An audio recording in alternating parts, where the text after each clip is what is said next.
Pasok tayo mga boss sa Gumaka Bypass Road. Pasukin natin to ng hating gabi. Pasukin natin ng hating gabi kung hindi ba nakakatakot ng solo. So yan oh, sobrang dilim mga boss, walang ilaw. Para ma-record ko itong Gumaka Bypass Road ng pabalik at saka hating gabi pa. Hindi ba siya nakakatakot? So ako naman mga boss ay hindi ako natatakot. At solo ko pa yan daanan mag-isa. Isa lang naman ang kinatakutan ko mga boss eh. Ang kapwa natin tao ang kinakatakutan ko, yung buhay na tao. Kasi maraming pwedeng gawin sa'yo mga boss. Pero sa multo hindi ako natatakot. Ang multo kasi ay hindi naman yan mga ano, hindi naman yan mga ano sa'yo. So ito yung matarik dito mga boss oh. Walang ano dito, walang throttle. Dadaos-dos ng todo ang motor mo. Yung bus na yan, ganun din yan. Walang gas yan, brake lang yan. Ang brake mo dito ay pakagat-kagat pa kunti-kunti. Huwag mo i-stable, huwag mo ibabad kasi malaki ang tsansa mawalan ka ng brake pag binabad mo. Wow mga boss, super dilim mga boss, walang ilaw dito mga boss. Lakasan lang ng loob dito dumaan. Alam nyo naman ako, malakas ang loob ko at mag-isa lang ako sa bypass road. Nasanay na kasi ako, bata pa ako eh. Nasanay na ako mag-isa, kaya malakas ang loob ko sa pagmumotor mga boss. Sa personal na buhay, sobrang hina ang loob ko. Sobrang napakahina talagang loob ko. Isang bagay lang nakakuha sa kiliti ko, na isang bagay na nagpapalakas ng loob ko, or isang bagay na malakas ang loob ko, ay ang pagmumotor. Yan lang bukod tanging nakasungkit ng aking kiliti. Ang pagmumotor. Kasi sa pagmumotor, pag mahinang loob mo, wala. Siyempre bibiyahe ka ng malayo, Luzon, Visayas, Mindanao, ng pailang ulit na mag-isa ka lang. Tapos lahat ng lugar madaanan mo ng mag-isa, ng madilim. Yun, may kabayo dito, white horse. Mabuti na lang white horse yung nakikita natin, diba? Eh mahirap na kung ibang white. Oh, tinan nyo, i-off ko mga boss ang mini driving lights. Oh. Wow, ang dilim. Oh, di ba? Stock yan. High beam niya ito. Ano? Di ba? Ang dilim. Ginawa pa natin sa Gumaka Bypass Road ng solo lang tayo. So update tayo mga boss. Ang oras ay alas 4:32 ng umaga na. December 24, 2025. So ito ahon tayo mga boss sa Ligaya Drive, o tawag nila Sungay. Akyat tayo ng Tagaytay, Barangay Tabugon, Camarines Norte. Tapos nung kumain ako doon, biglang may dumating kalalakihan, 5 yata yun sila, 4, 3 motor. Pusang gala, basta kumain ako. Kulang lang siguro sabihin ko na 10 segundo ko lang naubos ang isang platong kanin at saka isang ulam. Kasi parang kinutuban ako eh. Yung mga muka, kakaibang mga muka, kaduda-duda yung mga muka. Kaya sabi ko, lunukin ko agad-agad itong pagkain ko. Ayun, sabay batsi agad ako. So ang gasolina ko mga boss papuntang Bicol ay 890 lang. Tapos mayroon bang laman natira. Gala-gala pa ako sa proper ng Kamalig Albay. So ang gasolina ko papunta 890. So ang pabalik ko ay 780. 890 pabalik ay 780 kasi dito lang natin tapusin ang video sa may Tagaytay Rotonda. Yan, meron pa tayong halos kalahati ang natira ng ating pangalawang full tank doon sa may Lopez, Quezon. So habang hindi pa tayo nakarating sa Tagaytay Rotunda, ikwento natin ng mabilisan yung kalsada, update ng kalsada sa Bicol region. Haba ng Bicol ay ito masasabi ko sa inyo mga boss, mga sir, mga madam, yung kalsada update, latest update itong December 24 or December 23, kahapon December 23, ngayon December 24. So ang kalsada sa buong kahaba ng Bicol, ito masasabi ko sa inyo, magdala kayo ng bala at bulletproof dahil sasabak kayo sa gira, sasabak kayo sa digmaan. So alam nyo na ibig ko sabihin. Dito na tayo sa Tagaytay Rotunda mga boss.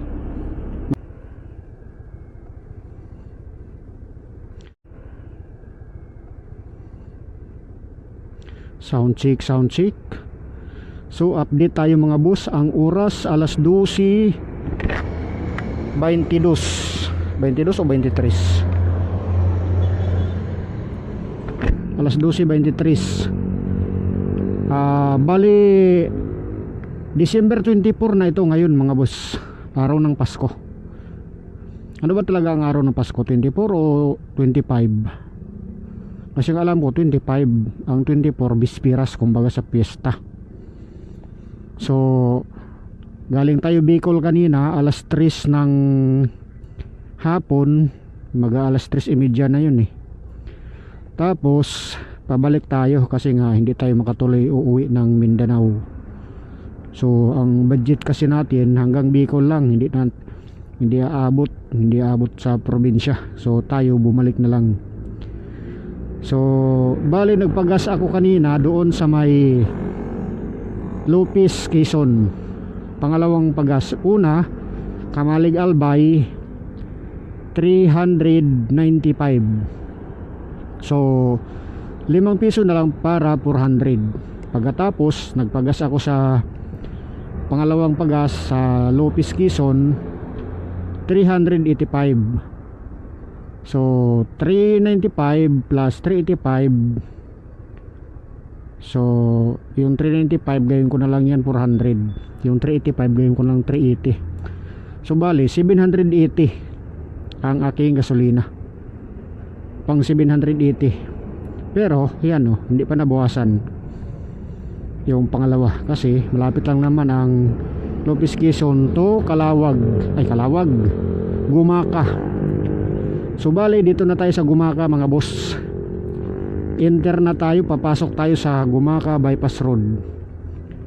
So karamihan mga boss na nasalubong ko pauwing Bicol, siguro pauwing Visayas, Mindanao. Pero ako imbis pauwi ng Mindanao na purnada, babalik mga boss. So let's go tayo mga boss. Pasok tayo ng Gumaca Bypass Road mga boss. So sana wala tayong naiwan gamit, wala sana tayong malaglag gamit. Pasok tayo mga boss sa Gumaca Bypass Road. Pasukin natin to ng hating gabi. Oops. Pasukin natin ng hating gabi kung hindi ba nakakatakot ng solo.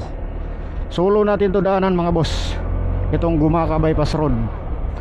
Kanina dinaanan kong solo ang Lopez, Quezon Bypass Road. May lubak din pala, walang dyan yan. Ang Lopez, Quezon Bypass Road may lubak din. So yan oh, sobrang dilim mga boss, walang ilaw. Alam nyo naman ako, hindi ako takot sa dilim. So daanan natin ito mga boss. Itong ating video, hindi ko alam kung hanggang saan mag-record. Sayang kanina ang Lopez, Quezon Bypass Road. Ang ganda ng ano niya, ganda ng street light niya, solar. Maganda yung purmahan. Nung papunta nakuhaan ko siya ng video kaso putol. Timing kasi naman nalubat na yung aking camera. Nalubat na yung camera ko. Ngayon naman na full memory, kaya dito meron akong bakanting memory card. Nag-delete ako ng lumang video na hindi ko kailangan i-upload sa YouTube para ma-record ko itong Gumaka Bypass Road ng pabalik at saka hating gabi pa. Hindi ba siya nakakatakot? So ako naman mga boss ay hindi ako natatakot. At solo ko pa yan daanan mag-isa. Isa lang naman ang kinatakutan ko mga boss kapag ganito solo ka, tapos maraming, alam nyo na, hindi ko nabanggitin, ang kapwa natin tao ang kinakatakutan ko, yung buhay na tao. Kasi maraming pwedeng gawin sa'yo mga boss. Pero sa multo hindi ako natatakot. Wala naman nagmumulto Hindi kasi ang multo kasi hindi naman yan mga ano, hindi naman yan mga ano sa'yo. So nakasalubong natin mga four wheels. Grabe, sobrang dilim pagka ano, kahit paanong lakas ng ilaw mo kapag kagabi, talagang dumidilim yung kalsada pag nakasalubong mo na yung mga sasakyan, kahit pa naka-high beam ka. So yan, ahon tayo mga boss, ride shift sa mga kapwa natin motorista na dumadaan dito.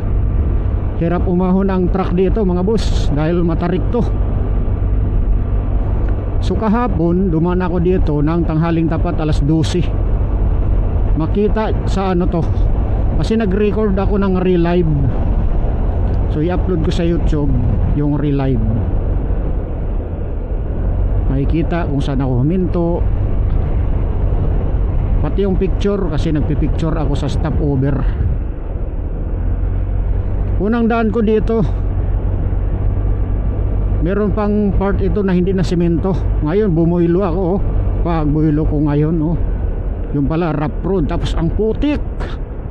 Basta yung preno ko parang ano parang sa pelikula. Parang sa pelikula biglang humiyaw yung preno ko sa sobrang tudong preno ko bago pa yung gawa ito nung unang pag-uwi ko. Pero pabalik na ako, duman ako dito hindi ko na mabilang ilang bis ko duman dito sa Gumaka Bypass Road. Pero first time ko ito dinaanan ng hating gabi, kasi ang oras ngayon mga bossing alas 12. Hindi ko mabasa yung butal niya, parang alas 12:29 siguro yan, kasi pagka wala akong suot na salamin hindi ko siya nababasa. So salamin ko, nahulog pa salamin ko kanina doon sa ano, sa may Lopez Quezon. Huminto ako kasi nagsuot ako ng kaputi dahil lakas ng ulan. Huminto ako sa gilid. Sos, pag andar ko na, wala sa mata ko ang salamin, naiwan na hulog. Wala ang tuloy ko salamin. Meron akong extra salamin dito sa mata. Problema yung mataas ang grado, pang reading kasi yun. Yung salamin ko na pang drive na mababa ang grado niya, ipang tingin sa Google Map. Salamin na pang tingin sa Google Map, hindi pala pang drive, salamin pang tingin sa Google Map. Kasi pag wala akong suot na salamin, hindi ko mabasa yung letra ng cellphone niyan, hindi ko mabasa.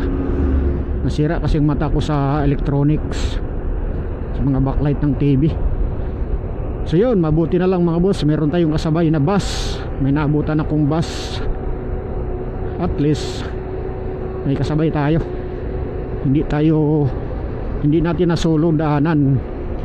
Kanina sa Gumaka Bypass Road, grabe ang daming truck malalaki.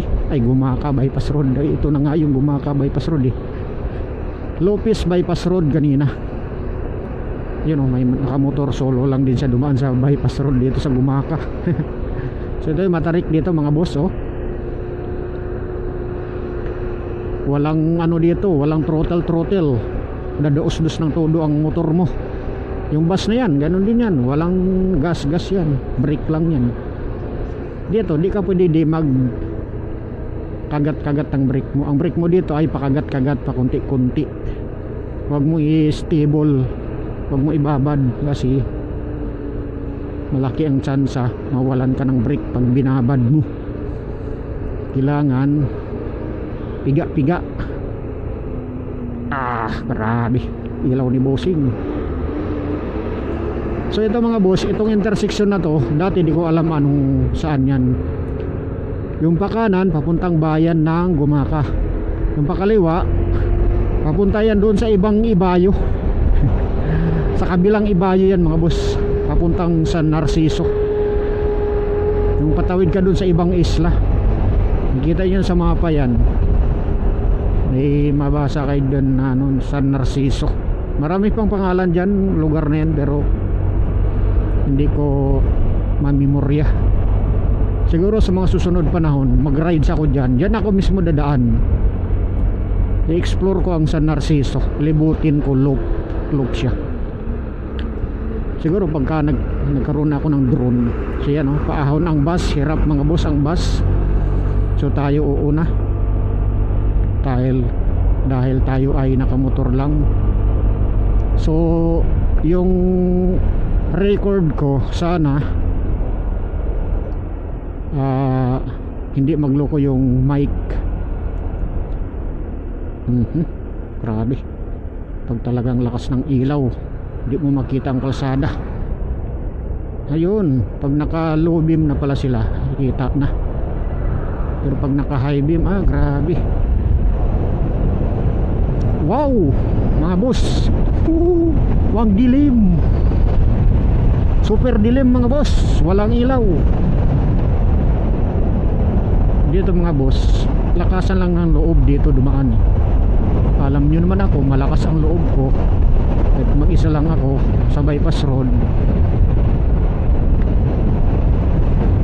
Nasanay na kasi ako, bata pa ako nasanay na ako mag-isa, kaya malakas ang loob ko sa pagmumotor mga boss. Sa personal na buhay, sobrang hina ang loob ko. Sobrang napakahina talagang loob ko. Kumbaga sa kumakanta madaling pumiyok. Pero isa lang ang nakakuha sa kiliti ko mga boss. Isang bagay lang nakakuha sa kiliti ko, na isang bagay na nagpapalakas ng loob ko, or isang bagay na malakas ang loob ko, ay ang pagmumotor. Talagang sagaran talaga yan. Nga lang bukod tanging nakasungkit ng aking kiliti ang pagmumotor. Kasi sa pagmumotor, pag mahinang loob mo, wala. Siyempre bibiyahe ka ng malayo, Luzon, Visayas, Mindanao, ng pailang ulit na mag-isa ka lang. Tapos lahat ng lugar madaanan mo ng mag-isa, ng madilim. Sorry boss, hindi ko napindot ang bawas sa ilaw. Pag nag-plus sila, ibig sabihin na silawan yan. So minsan hindi ko agad napipindot. Yan, nag-plus siya.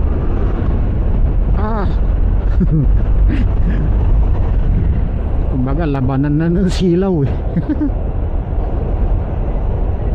Sanayan na tayo sa silaw mga boss. Kailangan kasi mag-plus. Kapag di mag-plus, hindi ka magbawas kasi dilim So dahan-dahan tayo mga boss. May bumulong truck o bus sa likuran ko, may 4 wheels. Nagdahan-dahan siya. Yan, dahan-dahan tayo. Meron ng kasalubong bumulo. Tingin sa Google Map, mamaya papunta tayo sa ibang ibayo. Punta tayo sa San Narciso. Nako, yari tayo nyan. Ang layo ng ikutin natin. Grabe. Nawawala talaga yung kalsada kapag dumaan yung mga kapag nabubulol na naman. Kapag may kasalubong tayo sa sakyan, nawawala yung liwanag ng kalsada. Sa sobrang liwanag, dumidilim yung kalsada Bakit kaya ganun, no? Yung silaw, dumidilim yung kalsada. Kasi ang nakikita sa mata mo, yung liwanag ng ilaw ng salubong mo. Tapos yung liwanag ng mini driving lights mo, hindi na niya nakikita yung kalsada, hindi na nakikita ng mata mo. So tansahan na lang. Pag alam mo naman walang lubak, walang problema. Pero kung may lubak, lugar na may lubak, talagang magdahan-dahan ka. So yun mga boss, hindi na natin tinahiman kung ilang minutes. Tinahiman ko to kahapon eh. Problema, nalubat na naman yung camera ko. Ngayong araw pala mga boss ay December 24. Yun, may kabayo dito, white horse. White horse, mabuti na lang white horse yung nakikita natin, diba? Eh mahirap na kung ibang white. Wag naman. Ay alam nyo naman, eh solo lang ako, diba? Just in case man may makita akong ibang white, eh kaibiganin ko na lang, diba? Kaya ko siyang kaibigan. Ganun ang aking mindset mga boss. So ito Buick, ito mga boss. Ano, Buick yan. Kahapon nagpa-picture ako dyan. Makita yan sa ano, makita sa relive pag na-upload ko. Kanina nalobat ang cellphone ko mula Kamalig hanggang ano siguro, hanggang Nabwa. Ewan ko, hindi ko matandaan kanina. Hindi Nabwa. Hindi ko maalala saan banda yung kanina na saka nabuhay yung cellphone ko. Kasi kanina dumaan ako sa Nabwa. Yung daan doon na nadaanan ko na pala yun, na hindi siya rehistrado sa Google Map. Napakasarap daanan. Akala mo Marilaki, unlimited banking kay. Ano lang siya, grabe. Labanan tayo ng silaw boss. Grabe tindi ng silaw.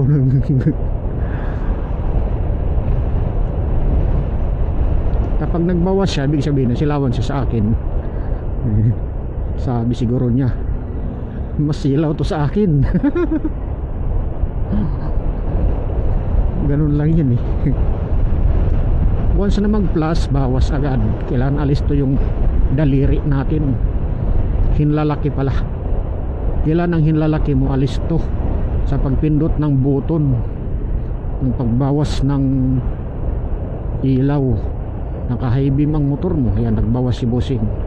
So ang bawasan natin yung high beam ng motor. Pero yung mini driving lights hindi natin i-off. Tingnan nyo, i-off ko mga boss ang mini driving lights. Oh. Wow, ang dilim. Oh, di ba? Stuck yan. High beam niya ito. Ano? Di ba? Ang dilim.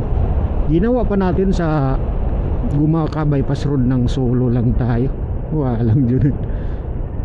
Pero naranasan ko yan. Ganyan lang talagang ilaw ko. Nasiraan ako ng ano, nasiraan ako ng mini driving light sa Samar. Nalubak ako sa Samar nung second time ko umuwi, at saka third time ko umuwi. Lagi doon nasiraan ako sa Samar. Nalubak ako, nauntog yung shock ko, napundi ang ano, nasira ang relay. Akala ko nasira yung mini driving light, yung pala relay ang nasira. Nag-open yung fuse. Hanggang nakarating ako ng Davao Occidental, walang mini driving lights. Hanggang pagbalik ko ng Surigao, kasi may kapatid ako Surigao. Ngayon pagdating ko sa Surigao, kinalikot ko yung motor ko para gumana yung mini driving lights. Kasi ako, pag may problema ang motor ko sa mga electrical niya, ako na nag-aayos kasi ako electronics ako. Yan ang trabaho ko talaga araw-araw. So malapit na tayo umexit mga boss. Nalayo tayo sa topic. Malapit na tayo umexit dito sa may Gumaka bypass road. Meron akong katrabaho dati Pangalan niya si Boss Jonathan, trabaho sa Raon, technician din. Ngayon umuwi sila sa Bohol, Bailan. Parang ganito yata ang oras sila dumaan dito eh. Na-surprise sila, matarik daw. Talagang matarik, tapos madilim pa. So ngayon, timing din ang pagdaan ko ngayon dito. Ano siya, madilim. Pero ako, ilang bis na ako dumaan dito. Pero ito, first time ko dinaanan ng hating gabi. So yan mga boss, exit na tayo. Exit na tayo, balik na tayo sa main road ng Gumaka. Hindi ko mabasa sa Google Map yung pangalan ng main road ng Gumaka. Pan Philippine Highway din yata ito ang tawag dito.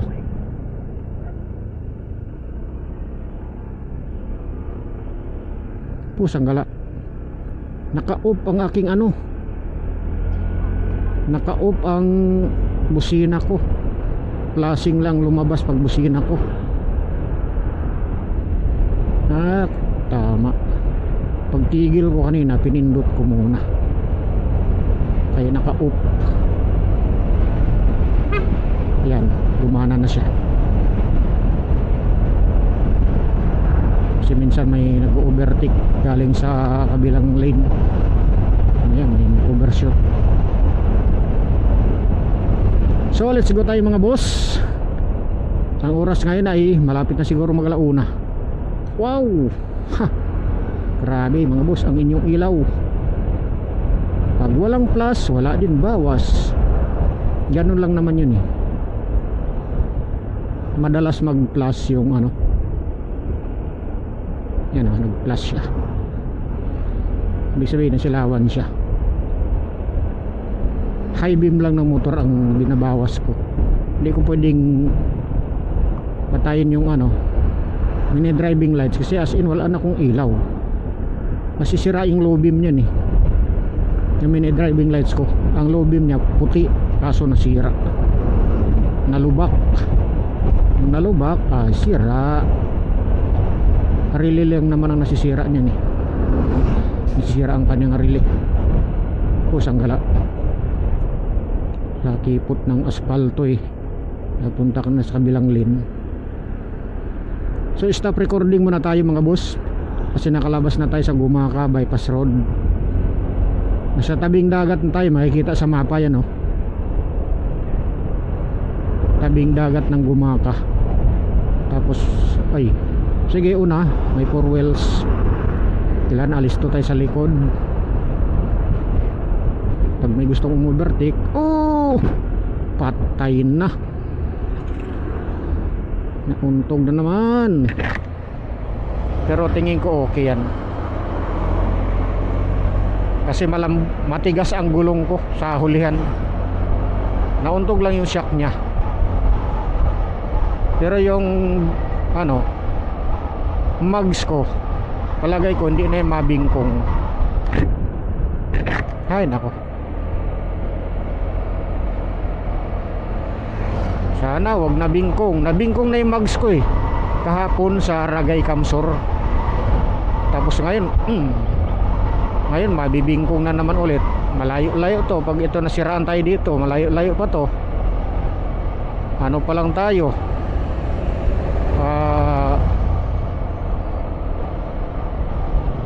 Plaridel. Papunta na to ng Plaridel eh. Akala mo Plaridel Bulacan, Plaridel. Nalubak ako ng matindi sa paglagpas ng bypass road ng Gumaka. Siguro Gumaka pa to. Sa tabing dagat mamaya Plaridel na, palagay ko.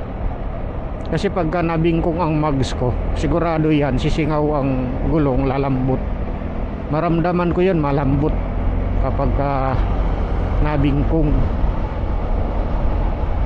So ang ating camera sigurado puno ng alikabok yan.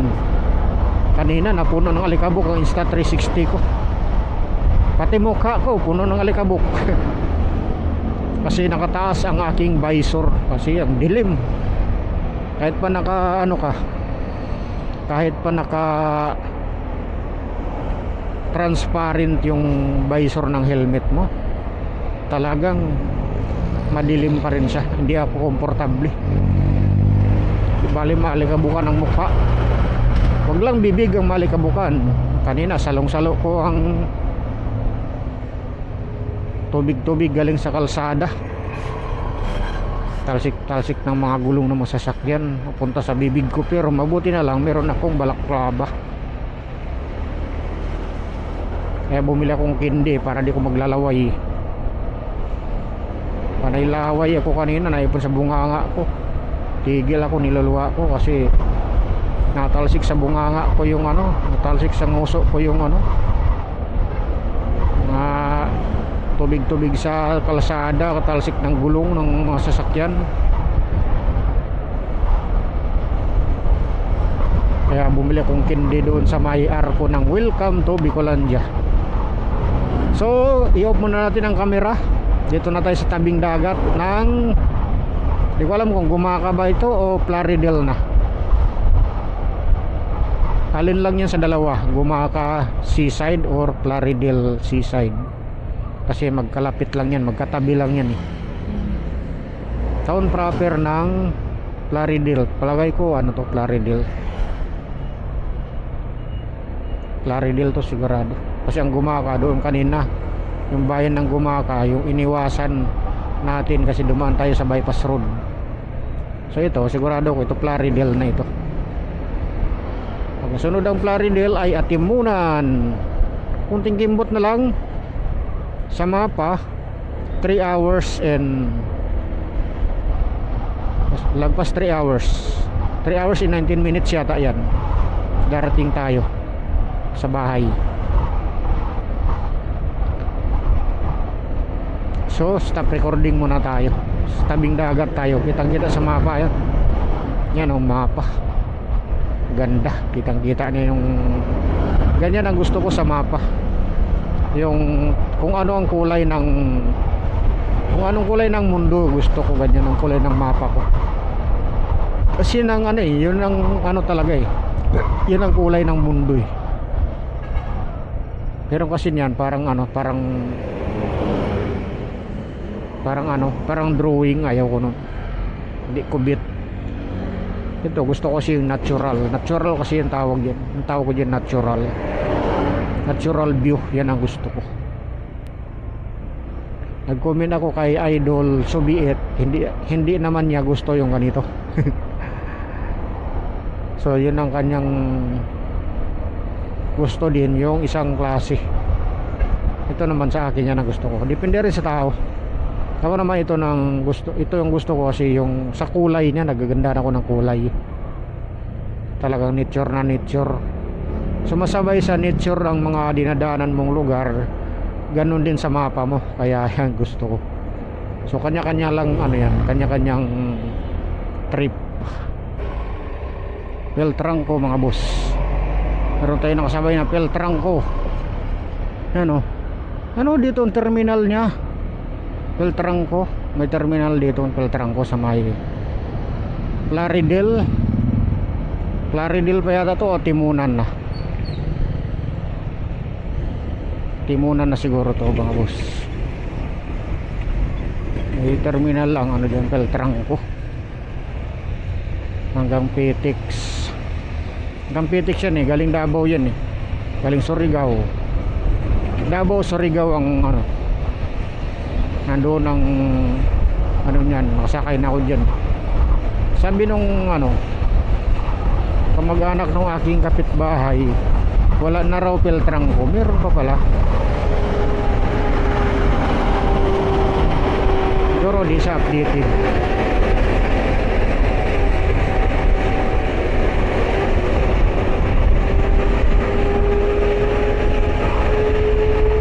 Grabe, bus puno na ng anong camera natin, puno na ng alikabok. Huwag tayo sumabay sa bus, grabe. puno ng alikabok ang ating mukha. Sige, mauna kayong lahat. Sapol na sa mukha ko, mata ko yung alikabok. Hindi siya alikabok, yung tubig na may kasamang buhangin-buhangin. Dahan-dahan muna tayo mga boss, kasi grabe. Ewan ko ano nang itsura ng camera ko, napuno na ng alikabok. Alikabok tubig. Dito pala mga boss sa Atimunan, maging aware kayo ng kalsada dito mga boss. Approaching tayo ng Atimunan. Yung asfalto nila, grabe, ibang klase. Gigiwang-giwang ang mga sasakyan. Mapamotor, four wheels, gigiwang-giwang sa asfalto nila. Bakit kaya ginaganon nila paggawa ganyan? Di ba sila makonsensya ng motorista? Diba kahapon nasagi yung nasagi, muntik masagi. Lubak na naman ako. Muntik nasagi yung motor. Nasimplang sila sa gilid, gawa ng umiwas sila sa bus na pagiwang-giwang. Siguro nga dahil sa kalsadang yun. So dito pa lang tayo mga boss sa na to, palagay ko Atimunan na ito, seaside na ng Atimunan. Kundi Atimunan, Plaridel, kasi hindi ko may zoom in sa Google Map. Kalayo Atimunan to, nandiyan yung Serena nakita pa yung Serena gabi, hindi siguro nilagyan ng ilaw. Dito banda yun hindi, nalampasan na, malawak na dito. Ito na nga Atimunan yun nasa Pantalan na yun sa unahan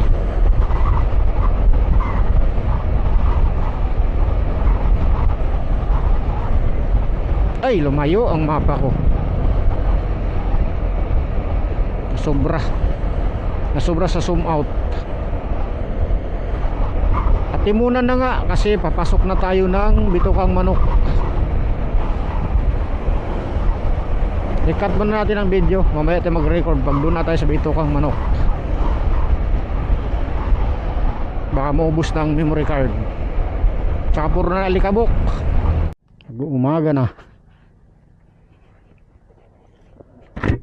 So update tayo mga boss. Ang oras ay alas 4:32 ng umaga na, December 24, 2025. So bale, eksakto 10 hours ang ating tinakbo mula Kamalig Albay papunta dito.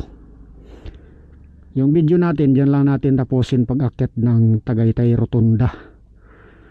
Hindi na natin iparating sa Las Piñas kasi dyan lang tayo nakatira, malapit sa Tagaytay mga boss. Iakyat lang natin sa Tagaytay. So bali ang gasolina ko mga boss ay 780 lang, tapos may natira kalahati. So let's go tayo, ahon muna tayo.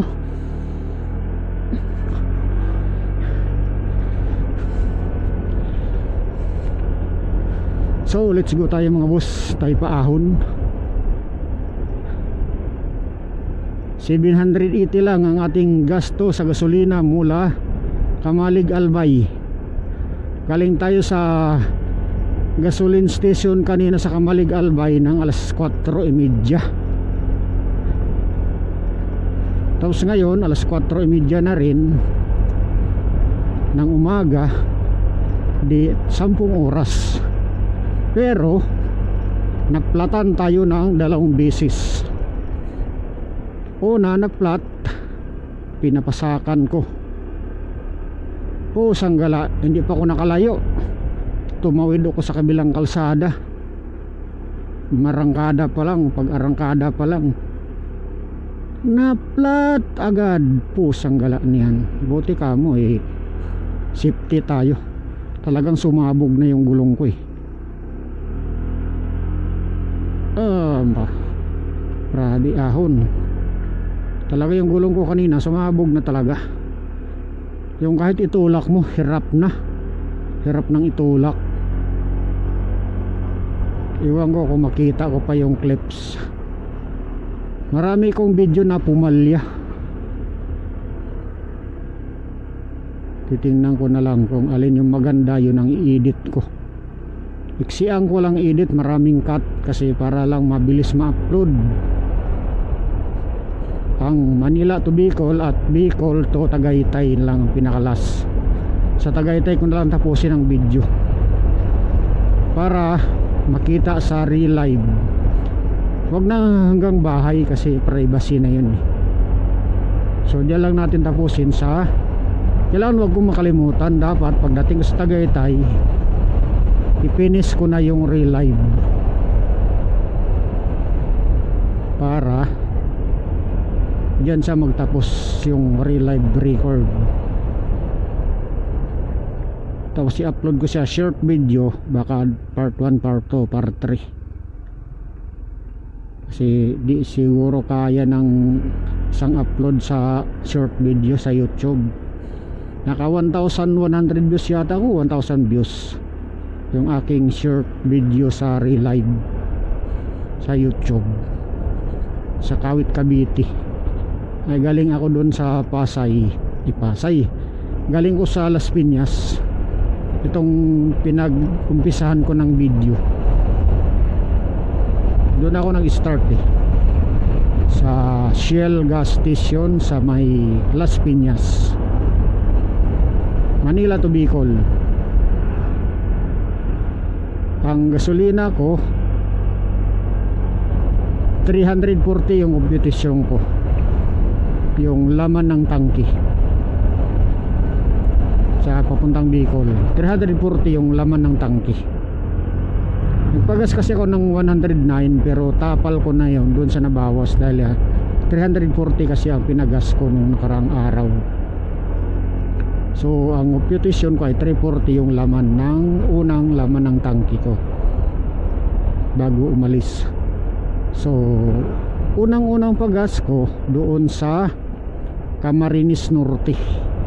Nagtanong-tanong pala ako sa mga tao doon sa may Bicolandia Arc at paglagpas ng arko ng Bicolandia. Akala ko kasi sa mapa kasi sa Google Map kasi Calawag, Quezon, tapos sa unahan Tagkawayan, Quezon. So dapat kako Quezon province pa dapat yan yung pala. Nagtanong-tanong ko sa mga tao doon, yung talagang taga roon sa may kainan. Dalawa tinanungan ko talagang taga roon. Ang sabi dati pa raw yun na Calawag, Quezon yun, yung nakalagay doon na welcome to Bicolandia Arc, hanggang doon sa may paliko na sa kanan, doon sa may maraming kainan, may mga gas station. Talagang Bicol na pala talaga yun. Akala ko kasi Calawag. Kaya sabi ko dun sa video ko, dapat kako ang arko ng Bicolandia doon nilagay sa Ragay, Kamsor, kasi talaga Bicol yun yung Ragay, Kamsor. So ito ahon tayo mga boss sa Ligaya Drive o tawag nila Sungay. Akyat tayo ng Tagaytay. So yun, yung Bicol ay alam ko na, kabisado ko na. So bali ang isang buong full tank ko, yung 340, ay dumating sa Camarines Norte, Bicol, sa may barangay. Yung gasolinahan na yon, sakop yan ng barangay Tabugon, Camarines Norte. Kung hindi ako nagkakamali, yun ang sabi sa akin nung tinanong ko yung may-ari ng kainan, barangay Tabugon, Camarines Norte. Tapos nung kumain ako doon, biglang may dumating kalalakihan, 5 yata yun sila, 4, 3 motor. Pusang gala, basta kumain ako. kulang na lang siguro sabihin ko na 10 segundo ko lang naubos ang isang platong kanin at saka isang ulam. Kasi parang kinutuban ako eh. Yung mga muka, kakaibang mga muka, kaduda-duda yung mga muka. Kaya sabi ko lunukin ko agad-agad itong pagkain ko. Ayun, sabay batsi agad ako.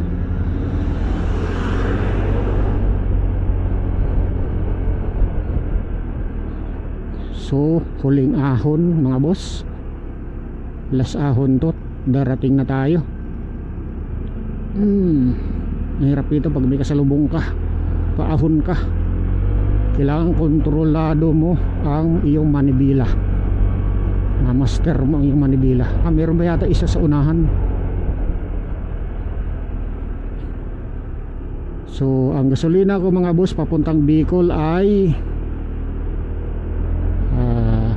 wait lang 340 plus 550, kasi 550 yung natandaan ko doon sa may barangay Tabugon ba yun, Camarines Norte, Bicol Region.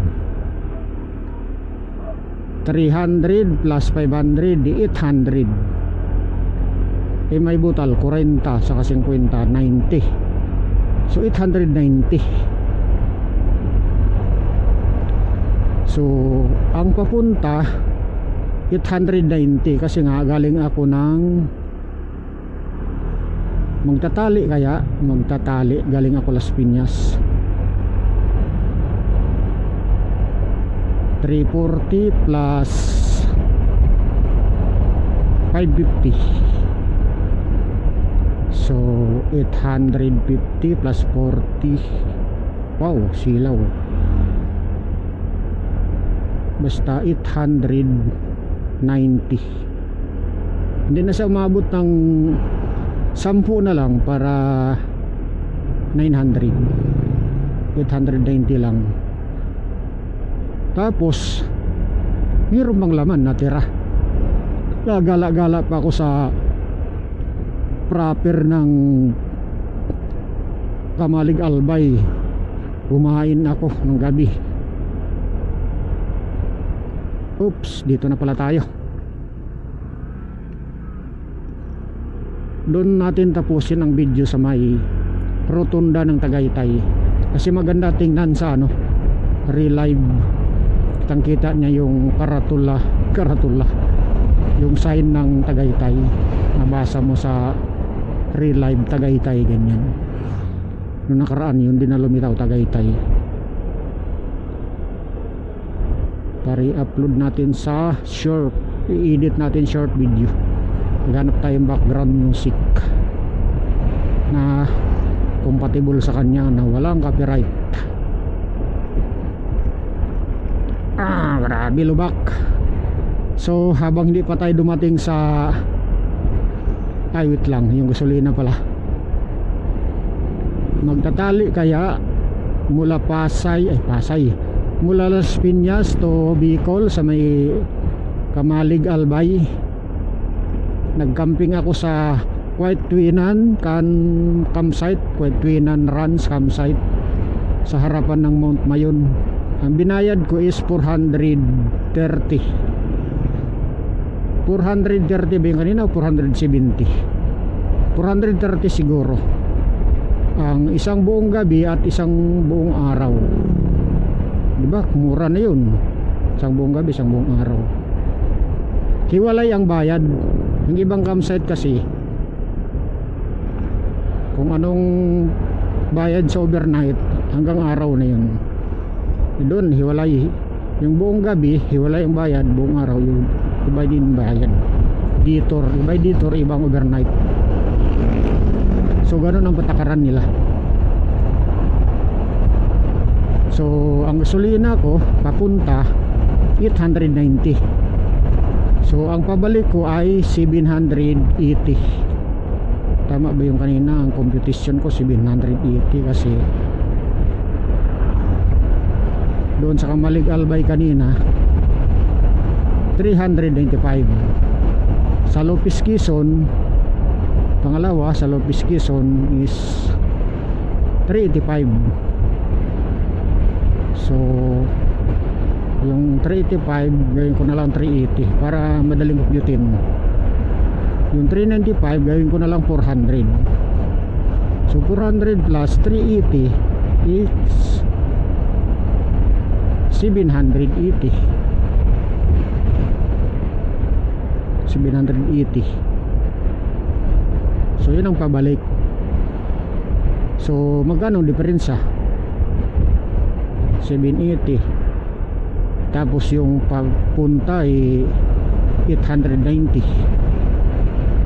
So para hindi mahirap puntahin, yung 890 gawin ko na lang siyang 900. Tapos yung ano, ay may butas na naman, may sasakyan, ay motor pala. Yung nawala tuloy ko sa computation, na distract. So kayo na mag-compute mga boss kung nanood kayo. Na distract na ako eh. Kapwa riders. So malapit na tayo sa Tagaytay Rotonda. Basta yan ang gasolina natin papunta 890, pabalik ay 780 kasi dito lang natin tapusin ang video sa may Tagaytay Rotonda. Yan, meron pa tayong halos kalahati ang natira ng ating pangalawang full tank doon sa may Lopez Quezon. So habang hindi pa tayo nakarating sa Tagaytay Rotonda, ikwento natin ng mabilisan yung kalsada, update ng kalsada sa Bicol region. Kahaba ng Bicol ay ito masasabi ko sa inyo mga boss, mga sir, mga madam, yung kalsada update, latest update itong December 24 or December 23. Kahapon December 23, ngayon December 24. So ang kalsada sa buong kahaba ng Bicol, ito masasabi ko sa inyo, magdala kayo ng bala at bulletproof dahil sasabak kayo sa gira, sasabak kayo sa digmaan. So alam nyo na ibig ko sabihin. Dito na tayo sa Tagaytay Rotonda mga boss. Mag-picture lang tayo para makita sa real live dito sa may restaurant. Itong establishment na to. I-picture lang natin para makita sa real live. Yung motor natin iharap natin yung mukha